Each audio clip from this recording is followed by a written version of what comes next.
7. In the towns, on the edges of the towns, in fields, in vacant lots, the used car yards, the wreckers' yards, the garages with blazoned signs, used cars, good used cars. Cheap transportation, 3 trailers.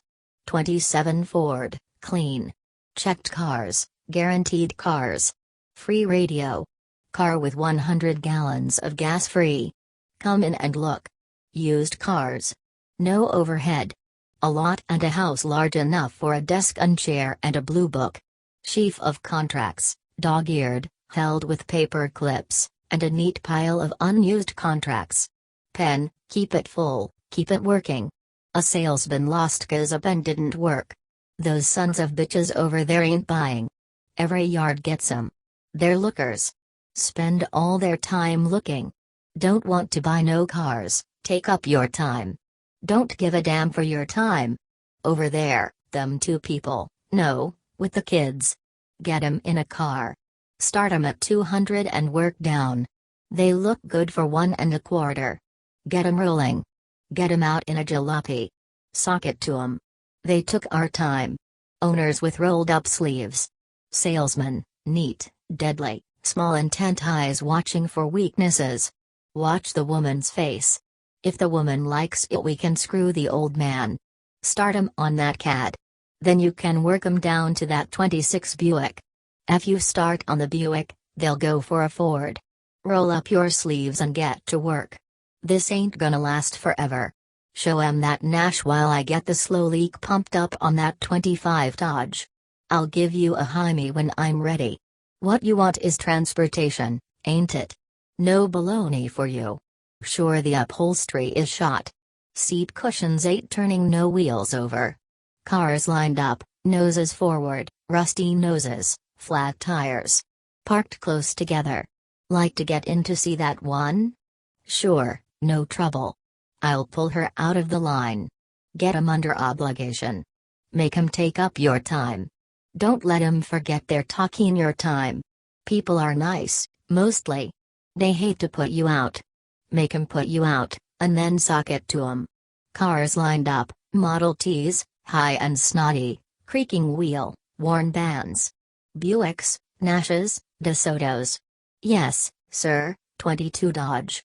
Best goddamn car Dodge ever made. Never wear out. Low compression. High compression got lots of sap for a while, but the metal ain't made that'll hold it for long. Plymouths, Rockens, Stars. Jesus, where'd that Happerson come from? The Ark. And a Chalmers and a Chandler, ain't made 'em for years. We ain't sellin' cars, rolling junk. Goddamn it, I got to get jalopies. I don't want nothing for more'n 25, 30 bucks. Sell 'em for 50, 75. That's a good profit. Christ, what cut do you make on a new car? Get jalopies. I can sell 'em fast as I get 'em. Nothing over 250. Jim, corral that old bastard on the sidewalk. Don't know his ass from a hole in the ground. Try him on that Apperson. Say, where is that Apperson? Sold? If we don't get some jalopies, we got nothing to sell. Flags, red and white and blue, all along the curb. Used cars. Good used cars. Today's bargain, up on the platform. Never sell it. Makes folks come in, though. If we sold that bargain at that price, we'd hardly make a dime. Tell 'em it's Jew sold. Take out that yard battery before you make delivery. Put in that dumb cell. Christ, what they want for 6 bits. Roll up your sleeves, pitch in. This ain't gonna last. If I had enough jalopies, I'd retire in 6 months. Listen, Jim, I heard that Chevy's rear end. Sounds like bustin' bottles. Squirt in a couple quarts of sawdust. Put some in the gears, too. We got to move that lemon for $35. Bastard cheated me on that one. I offer 10 and he jerks me to 15, and then the son of a bitch took the tools out. God almighty. I wished I had 500 jalopies. This ain't gonna last. He don't like the tires? Tell him they got 10,000 in 'em, knock off $1.50. Piles of rusty ruins against the fence, rows of wrecks in back, Fenders, grease black wrecks, blocks lying on the ground and a pigweed growing up through the cylinders. Brake rods, exhausts, piled like snakes. Grease, gasoline. See if you can find a spark plug that ain't cracked.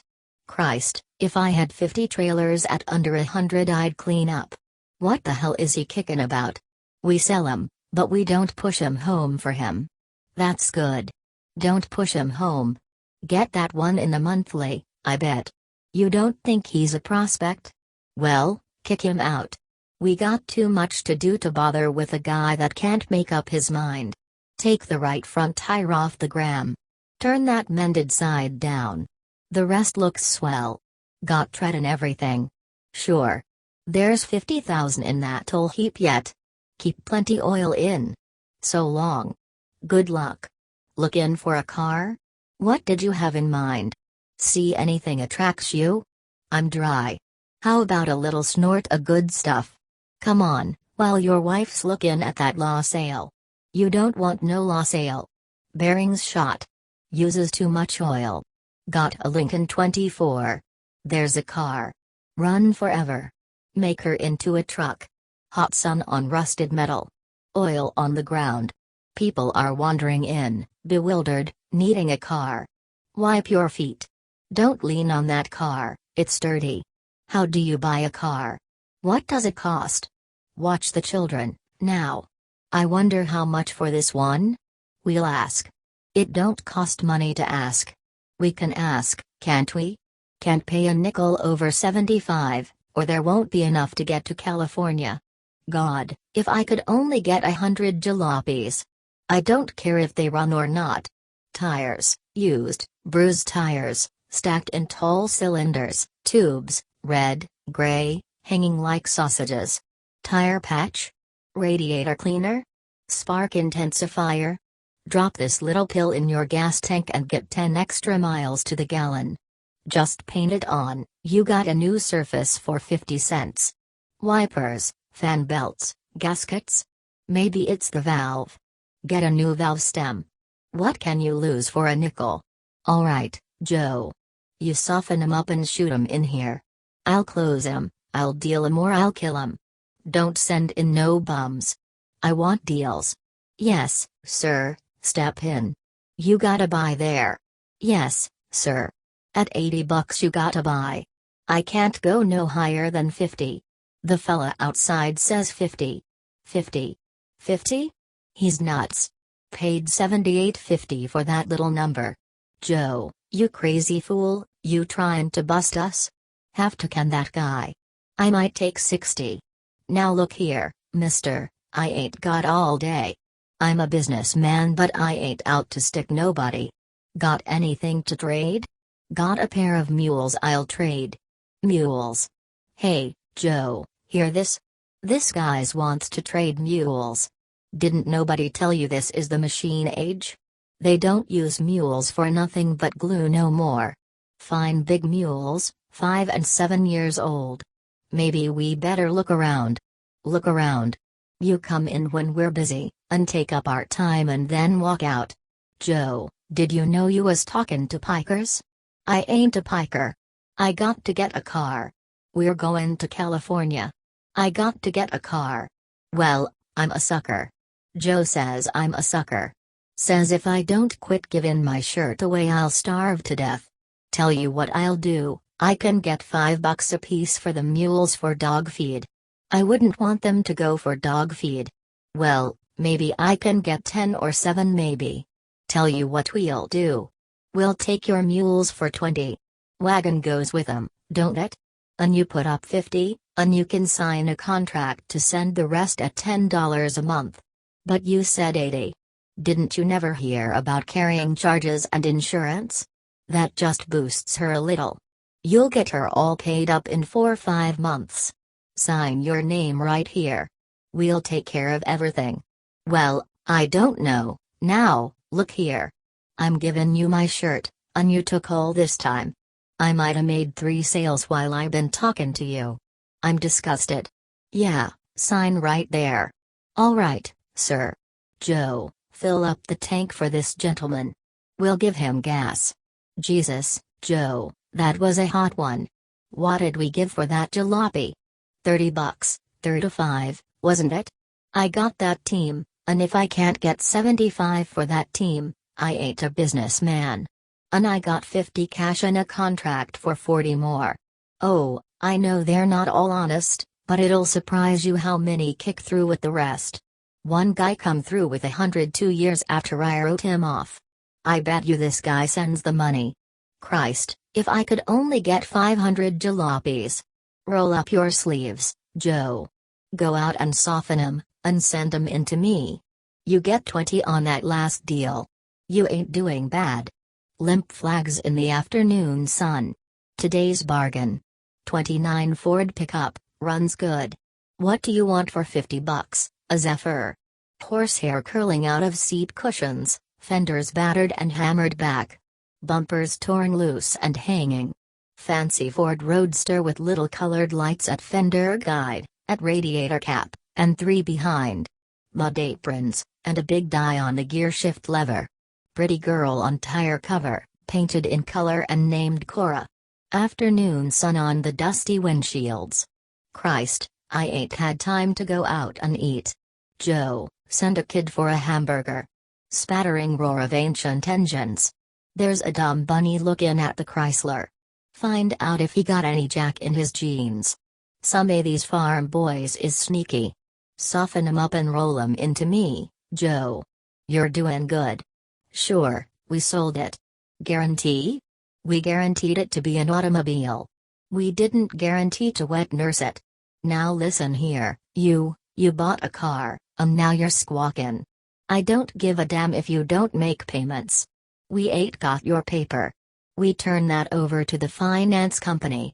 They'll get after you, not us. We don't hold no paper. Yeah? Well, you get tough and I'll call a cop. No, we did not switch the tires.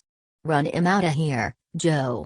He bought a car, and now he ain't satisfied. How'd you think if I bought a steak in at half and try to bring it back? We're running a business, not a charity ward. Can ya imagine that guy, Joe? Say, looka there. Got a elk's tooth.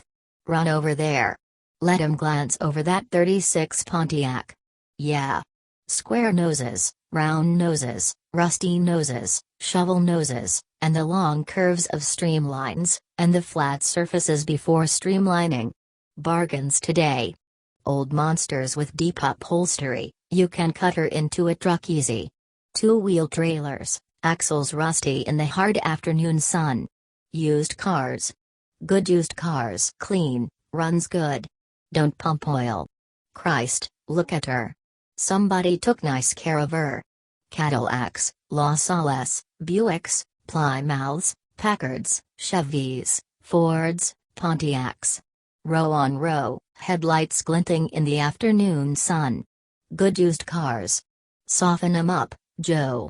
Jesus, I wished I had 1,000 jalopies. Get 'em ready to deal, and I'll close 'em. Goin' to California? Here's you what you need. Looks shot, but they's thousands of miles in her. Lined up side by side. Good used cars. Bargains. Clean, runs good. 8. The sky grayed among the stars, and the pale, late quarter moon was insubstantial and thin. Tom Joad and the preacher walked quickly along a road that was only wheel tracks and beaten caterpillar tracks through a cotton field. Only the unbalanced sky showed the approach of dawn, no horizon to the west, and a line to the east.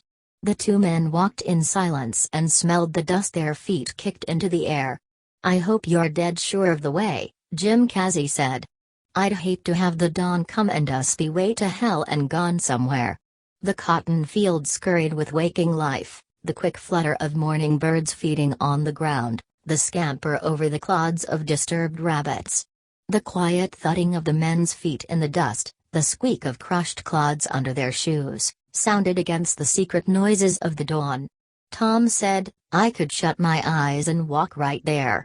Only way I can go wrong is think about her. You forget about her, and I'll go right there. Hell, man, I was born right around in here. I ran around here when I was a kid. There's a tree over there, look, You can you make it out? Well, once my old man hung up a dead coyote in that tree. Hung there till it was all sort of melted, and then dropped off. Dried up, like. Jesus, I hope ma's cookin' somethin'. My belly's caved. Me too, said Cassie. Like a little eatin' tobacco? Keeps ya from gettin' too hungry. Been better if we didn't start so damn early. Better if it was light. He paused to gnaw off a piece of plug. I was sleepin' nice. That crazy Mully done it, said Tom. He got me clear jumpy. Wakes me up and says, bye, Tom. I'm goin' on. I got places to go. And he says, better get goin' too, so's you'll be off of this land when the light comes. He's gettin' screwy as a gopher, livin' like he does. You'd think Injuns was after him. Think he's nuts? Well, I dunno. You seen that car come last night when we had a little fire. You seen how the house was smashed. They's somethin' purty mean goin' on. Course Mully's crazy, alright. Creepin' around like a coyote, that's bound to make him crazy. He'll kill somebody purty soon and they'll run him down with dogs. I can see it like a prophecy. He'll get worse and worse. Will'd come along with us, you say? No, said Jode. I think he's scared to see people now. Wonder he come up to us. We'll be at Uncle John's place by sunrise.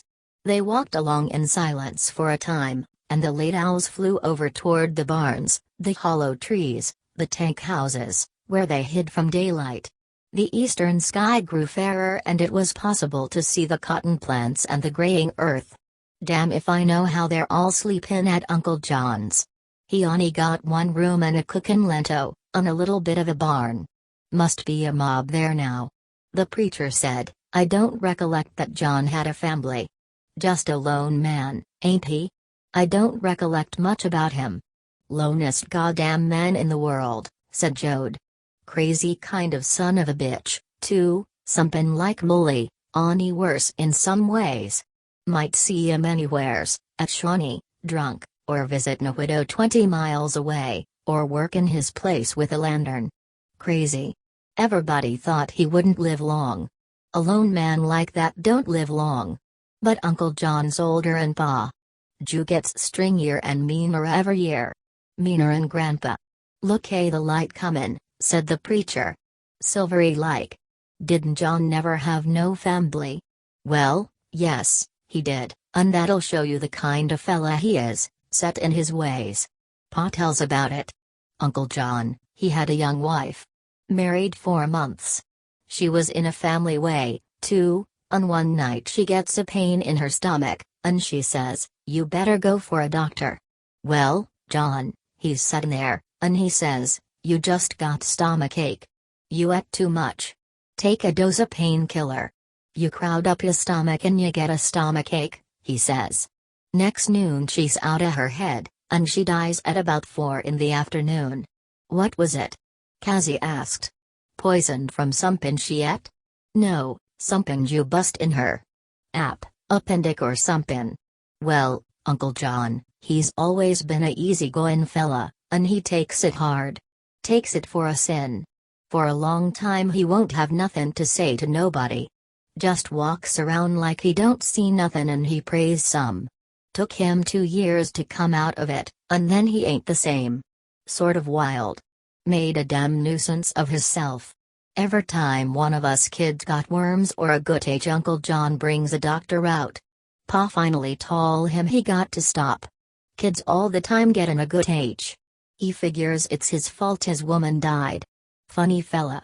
He's all the time making it up to somebody, giving kids stuff, dropping a sack of meal on somebody's porch. Give away about everything he got, and still he ain't very happy. Gets walking around alone at night sometimes. He's a good farmer, though. Keeps his land nice. Poor fella, said the preacher, poor lonely fella. Did he go to church much when his woman died? No, he didn't. Never wanted to get close to folks. Wanted to be off alone. I never seen a kid that wasn't crazy about him. He'd come to our house in the night sometimes, and we knowed he'd come 'cause Jew as sure as he come there'd be a pack of gum in the bed right beside every one of us. We thought he was Jesus Christ Almighty." The preacher walked along, head down. He didn't answer. And the light of the coming morning made his forehead seem to shine, and his hands, swinging beside him, flicked into the light and out again. Tom was silent too, as though he had said too intimate a thing and was ashamed. He quickened his pace and the preacher kept step. They could see a little into gray distance ahead now. A snake wriggled slowly from the cotton rows into the road. Tom stopped short of it and peered. "Gopher snake," he said. "Let him go." They walked around the snake and went on their way. A little color came into the eastern sky, and almost immediately the lonely dawnlight crept over the land. Green appeared on the cotton plants and the earth was gray-brown. The faces of the men lost their grayish shine. Jode's face seemed to darken with the growing light. "This is the good time," Jode said softly. "When I was a kid I used to get up and walk around by myself when it was like this." "What's that ahead?" A committee of dogs had met in the road, in honor of a bitch. 5 males, shepherd mongrels, collie mongrels, dogs whose breeds had been blurred by a freedom of social life, were engaged in complimenting the bitch.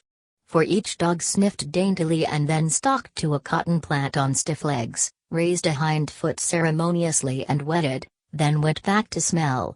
Jode and the preacher stopped to watch, and suddenly Jode laughed joyously. "By God!" he said. "By God!" Now all dogs met and hackles rose, and they all growled and stood stiffly, each waiting for the others to start a fight. One dog mounted and, now that it was accomplished, the others gave way and watched with interest, and their tongues were out, and their tongues dripped. The 2 men walked on. "By God!" Jode said. "I think that up dog is our Flash. I thought he'd be dead.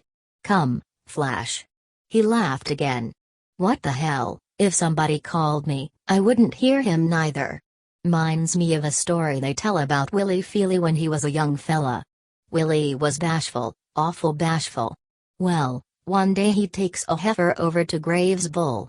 Everybody was out but Elsie Graves, and Elsie wasn't bashful at all. Willie, he stood there turn and red and he couldn't even talk. Elsie says, 'I know what you come for, the bull's out in back of the barn.' Well, they took the heifer out there and Willie and Elsie sat on the fence to watch. Purty soon Willie got feelin' purty fly. Elsie looks over and says, like she don't know, 'What's a matter, Willie?' Willie's so randy, he can't hardly set still. 'By God,' he says, 'by God, I wished I was doin' that.' Elsie says, 'Why not, Willie? It's your heifer.' The preacher laughed softly. 'You know,' he said, 'it's a nice thing not bein' a preacher no more. Nobody used to tell stories when I was there, or if they did I couldn't laugh. And I couldn't cuss.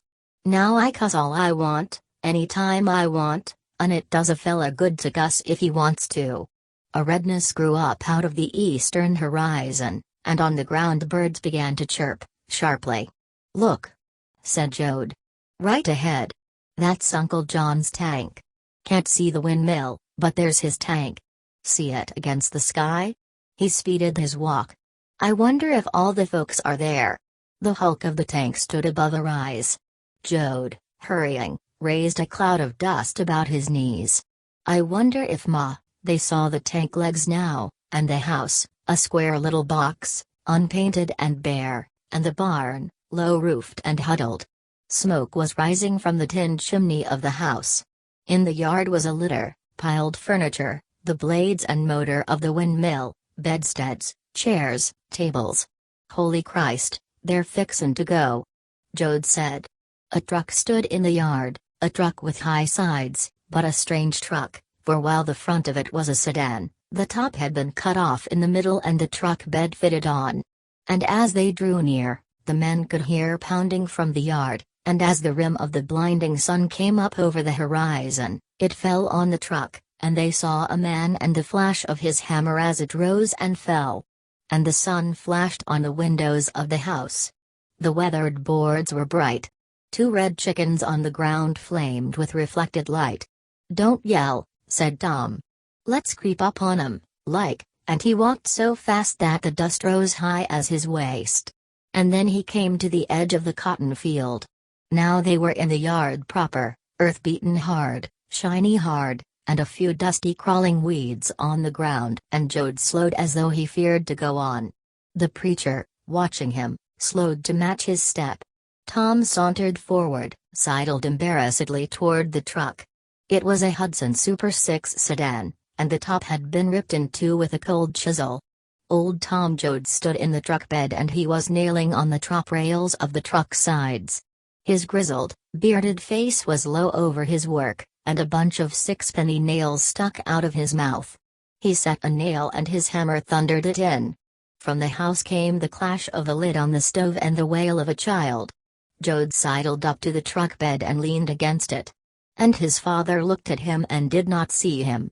His father set another nail and drove it in. A flock of pigeons started from the deck of the tank house and flew around and settled again and strutted to the edge to look over, white pigeons and blue pigeons and grays, with iridescent wings. Jode hooked his fingers over the lowest bar of the truck side. He looked up at the aging, graying man on the truck. He wet his thick lips with his tongue, and he said softly, "Pa. What do you want?" Old Tom mumbled around his mouth full of nails. He wore a black, dirty slouch hat and a blue work shirt over which was a buttonless vest. His jeans were held up by a wide harness leather belt with a big square brass buckle, leather and metal polished from years of wearing, and his shoes were cracked and the soles swollen and boat-shaped from years of sun and wet and dust. The sleeves of his shirt were tight on his forearms, held down by the bulging powerful muscles. Stomach and hips were lean, and legs, short, heavy, and strong. His face, squared by a bristling pepper and salt beard, was all drawn down to the forceful chin, a chin thrust out and built out by the stubble beard which was not so grayed on the chin, and gave weight and force to its thrust. Over old Tom's unwhiskered cheekbones the skin was as brown as meerschaum, and wrinkled in rays around his eye corners from squinting. His eyes were brown, black coffee brown, and he thrust his head forward when he looked at a thing, for his bright dark eyes were failing. His lips, from which the big nails protruded, were thin and red. He held his hammer suspended in the air, about to drive a set nail, and he looked over the truck side at Tom, looked resentful at being interrupted. And then his chin drove forward and his eyes looked at Tom's face, and then gradually his brain became aware of what he saw. The hammer dropped slowly to his side, and with his left hand he took the nails from his mouth. And he said wonderingly, as though he told himself the fact, "It's Tommy," and then, still informing himself, "It's Tommy come home." His mouth opened again and a look of fear came into his eyes. "Tommy," he said softly, "you ain't busted out? You ain't got to hide?" He listened tensely. "Nah," said Tom. "I'm paroled. I'm free. I got my papers." He gripped the lower bars of the truck side and looked up. Old Tom laid his hammer gently on the floor and put his nails in his pocket. He swung his leg over the side and dropped lithely to the ground, but once beside his son he seemed embarrassed and strange. "Tommy," he said, "we are going to California. But we was gonna write you a letter and tell you." And he said, incredulously, "But you're back. You can go with us. You can go." The lid of a coffee pot slammed in the house. Old Tom looked over his shoulder. "Was surprise him," he said, and his eyes shone with excitement. "Your ma got a bad feelin' she ain't never gonna see you no more. She got that quiet look like when somebody died. Almost she don't want to go to California, fear she'll never see you no more." A stove lid clashed in the house again. "Was surprise him," old Tom repeated. "Liz goin' like you never been away. Liz, you see what your ma says?" At last he touched Tom, but touched him on the shoulder, timidly, and instantly took his hand away. He looked at Jim Casey. Tom said, "You remember the preacher, Pa? He come along with me. He been in prison too?" "No, I met him on the road. He been away." Pa shook hands gravely. "You're welcome here, sir," Casey said, "glad to be here. It's a thing to see when a boy comes home. It's a thing to see." "Home," Pa said. To his folks, the preacher amended quickly. "We stayed at the other place last night." Pa's chin thrust out, and he looked back down the road for a moment. Then he turned to Tom. "How'll we do her?" he began excitedly. "S'pose I go in and say, 'Here's some fellas want some breakfast,' or how'd it be if you come in and stood there till she seen you? How'd that be?" His face was alive with excitement. "Don't let's give her no shock," said Tom. "Don't let's scare her none." Two rangy shepherd dogs trotted up pleasantly, until they caught the scent of strangers, and then they backed cautiously away, watchful, their tails moving slowly and tentatively in the air, but their eyes and noses quick for animosity or danger.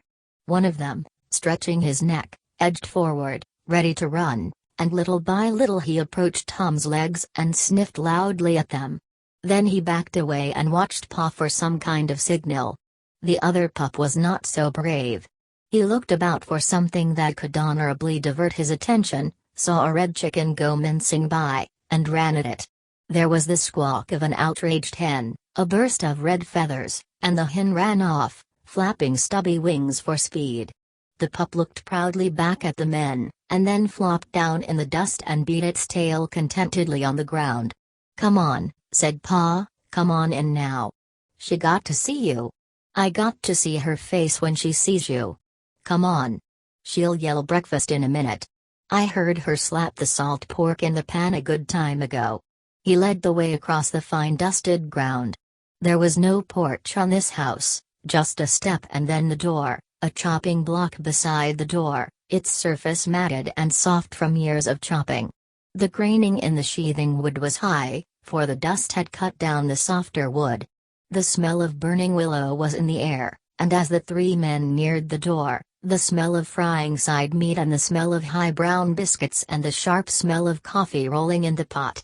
Pa stepped up into the open doorway and stood there blocking it with his wide short body. He said, "Ma, there's a couple of fellas due come along the road, and they wonder if we could spare a bite." Tom heard his mother's voice, the remembered cool, calm drawl, friendly and humble. "Let 'em come," she said. "We got plenty. Tell 'em they got to wash their hands. The bread is done. I'm due talking up the side meat now." And the sizzle of the angry grease came from the stove. Pa stepped inside, clearing the door, and Tom looked in at his mother. She was lifting the curling slices of pork from the frying pan. The oven door was open, and a great pan of high brown biscuits stood waiting there. She looked out the door, but the sun was behind Tom, and she saw only a dark figure outlined by the bright yellow sunlight. She nodded pleasantly. "Come in," she said. "You lucky I made plenty bread this morning." Tom stood looking in. Ma was heavy, but not fat, thick with childbearing and work. She wore a loose Mother Hubbard of gray cloth in which there had once been colored flowers, but the color was washed out now, so that the small flowered pattern was only a little lighter gray than the background. The dress came down to her ankles, and her strong, broad, bare feet moved quickly and deftly over the floor. Her thin, steel gray hair was gathered in a sparse wispy knot at the back of her head. Strong, freckled arms were bare to the elbow, and her hands were chubby and delicate, like those of a plump little girl. She looked out into the sunshine. Her full face was not soft, it was controlled, kindly. Her hazel eyes seemed to have experienced all possible tragedy and to have mounted pain and suffering like steps into a high calm and a superhuman understanding. She seemed to know, to accept, to welcome her position, the citadel of the family, the strong place that could not be taken. And since old Tom and the children could not know hurt or fear unless she acknowledged hurt and fear, she had practiced denying them in herself. And since, when a joyful thing happened, they looked to see whether joy was on her, it was her habit to build up laughter out of inadequate materials. But better than joy was calm. Imperturbability could be depended upon. And from her great and humble position in the family she had taken dignity and a clean calm beauty.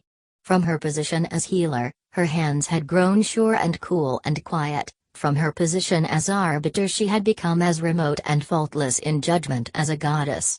She seemed to know that if she swayed the family shook, And if she ever really deeply wavered or despaired, the family would fall, the family will to function would be gone.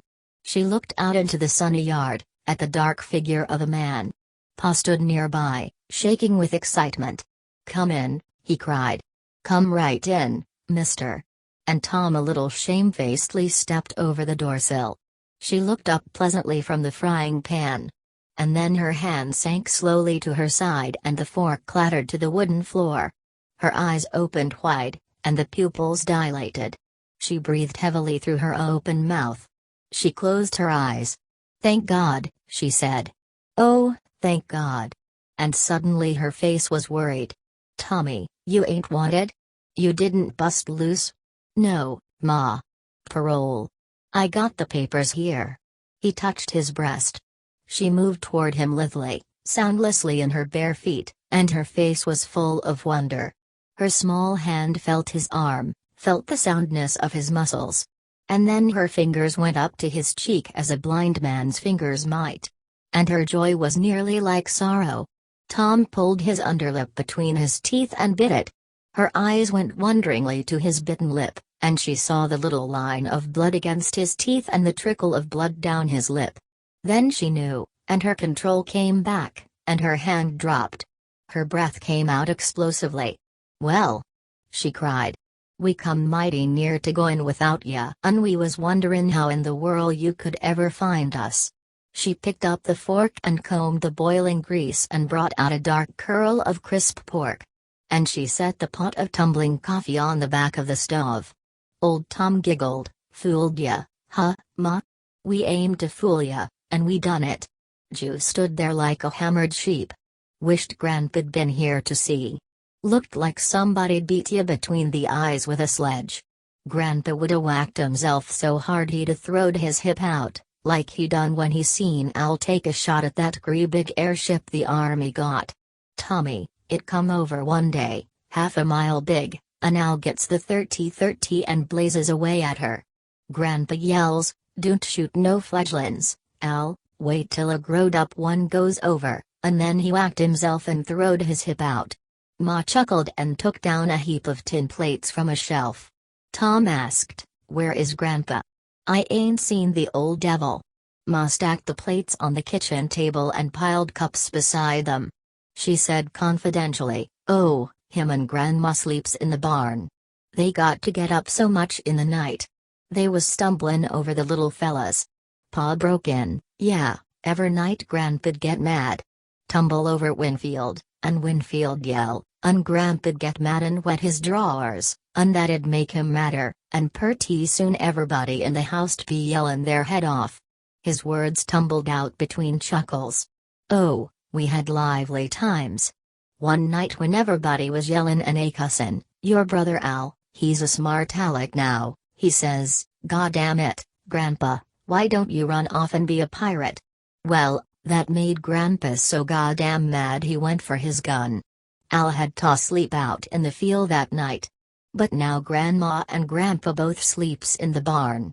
Ma said, they can ju get up and step outside when they feel like it. Pa, run on out and tell 'em Tommy's home. Grandpa's a favorite of him." "O' course," said Pa. "I should have did it before." He went out the door and crossed the yard, swinging his hands high. Tom watched him go, and then his mother's voice called his attention. She was pouring coffee. She did not look at him. "Tommy," she said hesitantly, timidly. "Yeah?" His timidity was set off by hers, a curious embarrassment. Each one knew the other was shy, and became more shy in the knowledge. "Tommy, I got to ask you, you ain't mad?" "Mad, Ma? You ain't poisoned mad? You don't hate nobody? They didn't do nothin' in that jail to rot you out with crazy mad?" He looked sidewise at her, studied her, and his eyes seemed to ask how she could know such things. "No, oh, he said. "I was for a little while. But I ain't proud like some fellas. I let stuff run off in me. What's a matter, Ma?" Now she was looking at him, her mouth open, as though to hear better, her eyes digging to know better. Her face looked for the answer that is always concealed in language. She said in confusion, "I knowed purty boy Floyd. I knowed his ma. They was good folks. He was full of hell, sure, like a good boy oughta be. She paused and then her words poured out. I don't know all like this, but I know it. He done a little bad thing and they hurt him, caught him and hurt him so he was mad, and the next bad thing he done was mad, and they hurt him again. And purty soon he was mean mad. They shot at him like a varmint, and he shot back, and then they run him like a coyote, and him a snappin' and a snarlin', mean as a lobo. And he was mad. He wasn't no boy or no man no more, he was Jew a walkin' chunk o' mean mad. But the folks that knowed him didn't hurt him. He wasn't mad at them. Finally they run him down and killed him. No matter how they say it in the paper how he was bad, that's how it was. She paused and licked her dry lips, and her whole face was an aching question. I got to know, Tommy. Did they hurt you so much? Did they make you mad like that? Tom's heavy lips were pulled right over his teeth. He looked down at his big flat hands. No, he said. I ain't like that. He paused and studied the broken nails, which were ridged like clamshells. All the time and stir I kept away from stuff like that. I ain't so mad. She sighed, thank God. Under her breath. He looked up quickly. Ma, when I seen what they done to our house, she came near to him then, and stood close, and she said passionately, Tommy, don't you go fightin' 'em alone. They'll hunt you down like a coyote. Tommy, I got to thinkin' and dreamin' and wonderin'. They say there's 100,000 of us shoved out. If we was all mad the same way, Tommy, they wouldn't hunt nobody down. She stopped. Tommy, looking at her, gradually dropped his eyelids, until just a short glitter showed through his eyelashes. Many folks feel that way? He demanded. I don't know. They're Jew kinda stunned. Walk around like they was half asleep. From outside and across the yard came an ancient creaking bleat. Praise God for Vittory. Praise God for Vittory. Tom turned his head and grinned. Grandma finally heard I'm home. Ma, he said, you never was like this before. Her face hardened and her eyes grew cold. I never had my house pushed over, she said. I never had my family stuck out on the road. I never had to sell everything. Here they come now. She moved back to the stove and dumped the big pan of bulbous biscuits on 2 tin plates. She shook flour into the deep grease to make gravy, and her hand was white with flour. For a moment Tom watched her, and then he went to the door. Across the yard came 4 people. Grandpa was ahead, a lean, ragged, quick old man, jumping with quick steps and favoring his right leg, the side that came out of joint. He was buttoning his fly as he came, and his old hands were having trouble finding the buttons, for he had buttoned the top button into the second buttonhole, and that threw the whole sequence off. He wore dark ragged pants and a torn blue shirt, open all the way down, and showing long gray underwear, also unbuttoned. His lean white chest, fuzzed with white hair, was visible through the opening in his underwear. He gave up the fly and left it open and fumbled with the underwear buttons, then gave the whole thing up and hitched his brown suspenders. His was a lean, excitable face with little bright eyes as evil as a frantic child's eyes. A cantankerous, complaining, mischievous, laughing face. He fought and argued, told dirty stories. He was as lecherous as always. Vicious and cruel and impatient, like a frantic child, and the whole structure overlaid with amusement. He drank too much when he could get it, ate too much when it was there, talked too much all the time. Behind him a hobbled grandma, who had survived only because she was as mean as her husband. She had held her own with a shrill ferocious religiosity that was as lecherous and as savage as anything Grandpa could offer. Once, after a meeting, while she was still speaking in tongues, she fired both barrels of a shotgun at her husband, ripping one of his buttocks nearly off, and after that he admired her and did not try to torture her as children torture bugs. As she walked she hiked her mother Hubbard up to her knees, and she bleated her shrill terrible war cry, "Praise God for Vittory." Grandma and Grandpa raced each other to get across the broad yard. They fought over everything, and loved and needed the fighting. Behind them, moving slowly and evenly, But keeping up, came Pa and Noah, Noah the firstborn, tall and strange, walking always with a wondering look on his face, calm and puzzled. He had never been angry in his life. He looked in wonder at angry people, wonder and uneasiness, as normal people look at the insane. Noah moved slowly, spoke seldom, and then so slowly that people who did not know him often thought him stupid. He was not stupid, but he was strange.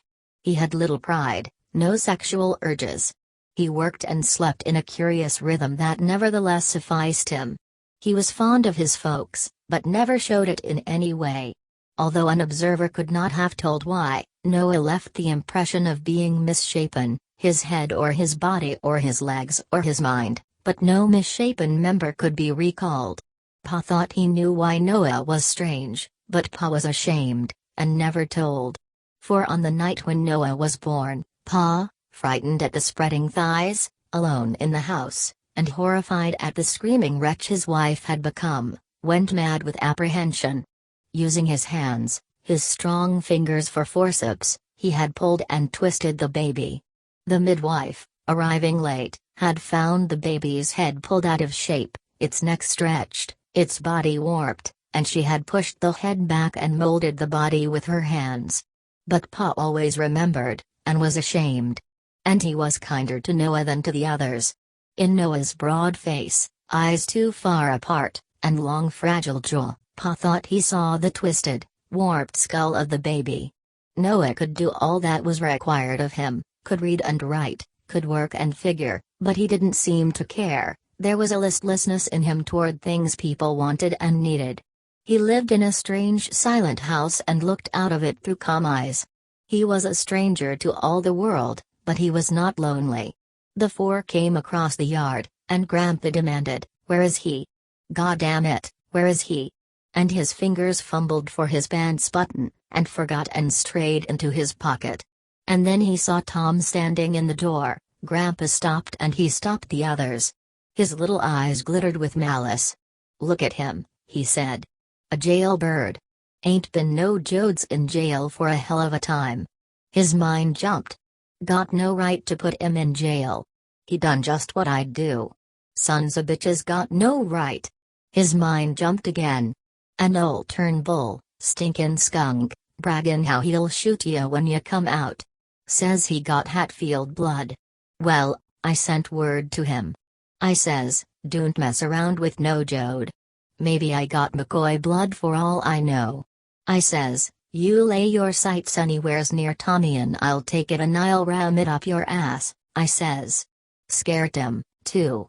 Grandma, not following the conversation, bleated, "Praise God for Vittory." Grandpa walked up and slapped Tom on the chest, and his eyes grinned with affection and pride. "How are ya, Tommy?" "Okay," said Tom. "How ya keepin' yaself?" "Full of piss and vinegar," said Grandpa. His mind jumped. "Do like I said, they ain't a-gonna keep no Jode in jail." I says, "Tommy'll come a-bustin' out of that jail like a bull through a corral fence. And you done it. Get out of my way, I'm hungry." He crowded past, sat down, loaded his plate with pork and 2 big biscuits and poured the thick gravy over the whole mess, and before the others could get in, Grandpa's mouth was full. Tom grinned affectionately at him. "Ain't he a heller?" he said. And Grandpa's mouth was so full that he couldn't even splutter, but his mean little eyes smiled, and he nodded his head violently. Grandma said proudly, "A wicketer, cussener man never lived. He's goin' to hell on a poker, praise God. Wants to drive the truck," she said spitefully. "Well, he ain't goin' ta." Grandpa choked, and a mouthful of paste sprayed into his lap, and he coughed weakly. Grandma smiled up at Tom. "Messy, ain't he?" she observed brightly. Noah stood on the step, and he faced Tom, and his wide-set eyes seemed to look around him. His face had little expression. Tom said, "Howya, Noah?" "Fine," said Noah. "How are you?" That was all, but it was a comfortable thing. Ma waved the flies away from the bowl of gravy. "We ain't got room to set down," she said. "Ju get yourself a plate and set down wherever you can. Out in the yard or someplace." Suddenly Tom said, "Hey. Where's the preacher? He was right here. Where'd he go?" Pa said, "I seen him, but he's gone." And Grandma raised a shrill voice, "Preacher? You got a preacher? Go get him. We'll have a grace." She pointed at Grandpa. "Too late for him, he's et. Go get the preacher." Tom stepped out on the porch. "Hey, Jim. Jim Cassie," he called. He walked out in the yard. "Oh, Cassie." The preacher emerged from under the tank, sat up, and then stood up and moved toward the house. Tom asked, "What was you doin', hidin'?" "Well, no. But a fella shouldn't butt his head in where a fambly got fambly stuff. I was juicing a thinkin'." "Come on in and eat," said Tom. "Grandma wants a grace." "But I ain't a preacher no more," Cassie protested. "Aw, come on. Give her a grace. Don't do you no harm, and she likes 'em." They walked into the kitchen together. Ma said quietly, "You're welcome." And Pa said, "You're welcome. Have some breakfast." "Grace fust," Grandma clamored. "Grace fust." Grandpa focused his eyes fiercely until he recognized Cassie. "Oh, that preacher," he said. "Oh, he's all right. I always liked him since I seen him." He winked so lecherously that Grandma thought he had spoken and retorted, "Shut up, you sinful old goat." Cassie ran his fingers through his hair nervously. "I got to tell you, I ain't a preacher no more. If me you bein' glad to be here and bein' thankful for people that's kind and generous, if that's enough, why, I'll say that kind of grace. But I ain't a preacher no more." "Say her," said Grandma. "And gettin' a word about us goin' to California." The preacher bowed his head, and the others bowed their heads. Ma folded her hands over her stomach and bowed her head. Grandma bowed so low that her nose was nearly in her plate of biscuit and gravy. Tom, leaning against the wall, a plate in his hand, bowed stiffly, and Grandpa bowed his head sidewise, so that he could keep one mean and merry eye on the preacher. And on the preacher's face there was a look not of prayer, but of thought, and in his tone not supplication, but conjecture. "I've been thinkin'," he said. "I've been in the hills, thinkin', almost you might say like Jesus went into the wilderness to think his way out of a mess of troubles." "Praise God," Grandma said, and the preacher glanced over at her in surprise. "Seems like Jesus got all messed up with troubles, and he couldn't figure nothin' out, and he got to feelin' what the hell good is it all, and what's the use fightin' and figurin'. Got tired, got good and tired, and his spirit all wore out. Jew about come to the conclusion, the hell with it. And so he went off into the wilderness." "Amen," Grandma bleated. So many years she had timed her responses to the pauses. And it was so many years since she had listened to or wondered at the words used. "I ain't sayin' I'm like Jesus," the preacher went on. "But I got tired like him, and I got mixed up like him, and I went into the wilderness like him, without no campin' stuff. Nighttime I'd lay on my back and look up at the stars, morning I'd set and watch the sun come up, midday I'd look out from a hill at the rollin' dry country, evenin' I'd foller the sun down. Sometimes I'd pray like I always done. Only I couldn't figure what I was prayin' to or for. There was the hills, and there was me, and we wasn't separate no more. We was one thing. And that one thing was holy." "Hallelujah," said Grandma, and she rocked a little, back and forth, trying to catch hold of an ecstasy. "And I got thinkin', only it wasn't thinkin', it was deeper down than thinkin'.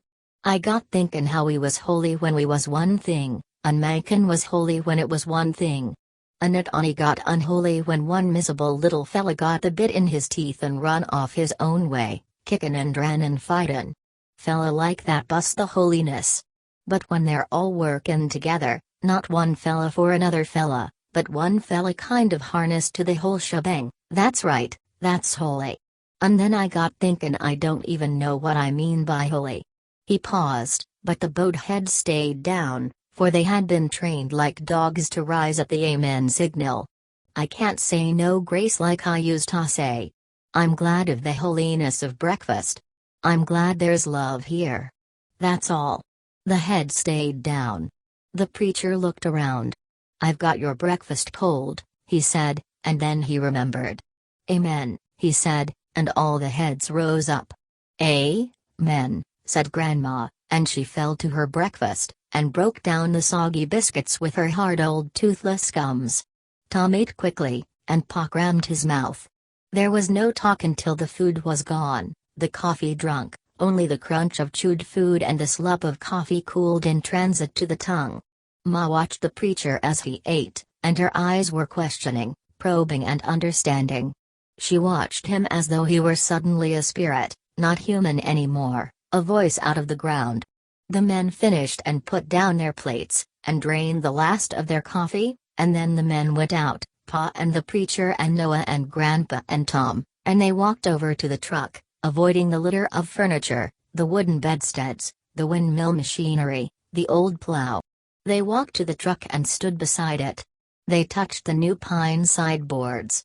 Tom opened the hood and looked at the big greasy engine. And Pa came up beside him. He said, "Your brother Al looked her over before we bought her. He says she's all right." "What's he know?" "He's just a squirt," said Tom. "He worked for a company. Drove truck last year. He knows quite a little. Smart aleck like he is. He knows. He can tinker an engine, Al can." Tom asked, "Where's he now?" "Well," said Pa, "he's a billy goatin' around the country. Tom cattin' hisself to death. Smart aleck 16-year older, and his nuts is just a eggin' him on. He don't think of nothing but girls and engines. A plain smart aleck. Ain't been in nights for a week." Grandpa, fumbling with his chest, had succeeded in buttoning the buttons of his blue shirt into the buttonholes of his underwear. His fingers felt that something was wrong, but did not care enough to find out. His fingers went down to try to figure out the intricacies of the buttoning of his fly. "I was worse," he said happily. "I was much worse. I was a heller, you might say. Why, they was a camp meetin' right in Sizewell when I was a young fella a little bit older'n Al. He's just a squirt, and punkin soft. But I was older. And we was to this here camp meetin'. 500 folks there, and a proper sprinkle line of young heifers." "You look like a heller yet, Grandpa," said Tom. "Well, I am, kinda. But I ain't nowheres near the fella I was. D'you let me get out to California where I can pick me an orange when I want it. Or grapes. There's a thing I ain't never had enough of. Gonna get me a whole big bunch of grapes off a bush, or whatever, and I'm gonna squash 'em on my face and let 'em run off in my chin." Tom asked, "Where's Uncle John? Where's Rosa Sharn? Where's Ruthie and Winfield?" "Nobody said nothin' about them yet." Pa said, "Nobody asked. John gone to Sizewell with a load of stuff to sell, pump, tools, chickens, and all the stuff we brung over. Took Ruthie and Winfield with him. Went for daylight. Funny I never saw him," said Tom. "Well, you come down from the highway, didn't you?" "He took the back way, by Callington. And Rosa Sharn, she's nestin' with Connie's folks. By God. You don't even know Rosa Sharn's married to Connie Rivers. You 'member Connie? Nice young fella. And Rosa Sharn's due 'bout 3, 4, 5 months now. Swellin' up right now. Looks fine." "Jesus," said Tom. "Rosa Sharn was just a little kid. And now she's gonna have a baby. So damn much happens in 4 years if you're away. When you think to start out west, Pa?" "Well, we got to take this stuff in and sell it. If Al gets back from his squirtin' around, I figured he could load the truck and take all of it in, and maybe we could start out tomorrow or day after. We ain't got so much money, and a fella says it's damn near 2,000 miles to California. Quicker we get started, sure it is we get there. Money's a dribblin' out all the time. You got any money?" "Only a couple dollars." "How'd you get money?" "Well," said Pa, "we saw all the stuff at our place, and the whole bunch of us chopped cotton, even Grandpa." "Sure did," said Grandpa. "We put everything together, $200. We give 75 for this here truck, and me and Al cut her in two and built on this here back. Al was gonna grind the valves, but he's too busy messin' around to get down to her. We'll have maybe 150 when we start. Damn old tires on this truck ain't gonna go far. Got a couple of wore-out spares. Pick stuff up along the road, I guess. The sun, driving straight down, stung with its rays. The shadows of the truck bed were dark bars on the ground, and the truck smelled of hot oil and oilcloth and paint. The few chickens had left the yard to hide in the tool shed from the sun. In the sty the pigs lay panting, close to the fence where a thin shadow fell, and they complained shrilly now and then. The 2 dogs were stretched in the red dust under the truck, panting, their dripping tongues covered with dust. Pa pulled his hat low over his eyes and squatted down on his hams. And, as though this were his natural position of thought and observation, he surveyed Tom critically, the new but aging cap, the suit, and the new shoes. "Did you spend your money for them clothes?" he asked. "Them clothes are gonna be a nuisance to ya." "They give 'em to me," said Tom. "When I come out they give 'em to me." He took off his cap and looked at it with some admiration, then wiped his forehead with it and put it on rakishly and pulled at the visor. Pa observed, "Them's a nice lookin' pair o' shoes they give ya." "Yeah," Joe agreed. "Purty for nice, but they ain't no shoes to go walkin' around in on a hot day." He squatted beside his father. Noah said slowly, "Maybe if you got them sideboards all true on, we could load up this stuff. Load her up so maybe if Al comes in, I can drive her, if that's what you want," Tom said. "I drove truck at McAllister." "Good," said Pa, and then his eyes stared down the road. "If I ain't mistaken, there's a young smart aleck dran his tail home right now," he said. "Looks purty wore out, too." Tom and the preacher looked up the road. And Randy Al, seeing he was being noticed, threw back his shoulders, and he came into the yard with a swaying strut like that of a rooster about to crow. Cockily, he walked close before he recognized Tom, and when he did, his boasting face changed, and admiration and veneration shone in his eyes, and his swagger fell away. His stiff jeans, with the bottoms turned up 8 inches to show his heeled boots, his 3-inch belt with copper figures on it, even the red armbands on his blue shirt and the rakish angle of his Stetson hat could not build him up to his brother's stature, for his brother had killed a man, and no one would ever forget it. Al knew that even he had inspired some admiration among boys of his own age because his brother had killed a man. He had heard in Sizewell how he was pointed out, "That's Al Jode. His brother killed a fella with a shovel."